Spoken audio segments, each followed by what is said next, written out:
High বন্ধুরা, সবাই কেমন আছো? আশা করছি সবাই ভালো আছো। আমিও ভালো আছি। সবাইকে শুভ দীপাবলির প্রীতি ও শুভেচ্ছা, অনেক অনেক ভালোবাসা রইলো আমার তরফ থেকে। আজ দেখো শুভ দীপাবলির আগের দিন, তাই ঘরগুলো একটু ভালো করে পরিষ্কার করেছিলাম। ছেলের বইয়ের জায়গাটাও সুন্দর করে পরিষ্কার করেছিলাম, তাই তোমাদের সঙ্গে একটু পরিষ্কার করলে বেশ ভালো লাগে, তাই একটু শেয়ার করছিলাম। সব ঘরগুলো সুন্দর করে ক্লিন করে তারপর সব কিছু পরিষ্কার করে দিয়েছিলাম। লাইটগুলোও জ্বালিয়েছিলাম, বাইরে থেকেও তোমাদের সঙ্গে শেয়ার করব।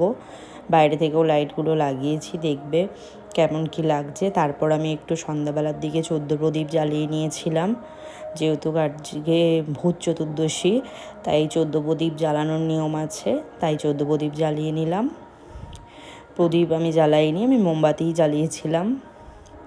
এবছর প্রদীপগুলো আর জ্বালাইনি, প্রদীপ মানে কেনা হয়নি, তার জন্য। তারপরে ছেলে বাজি ফাটাচ্ছিল। আজকের দিনটা খুব ভালোভাবেই কেটেছে।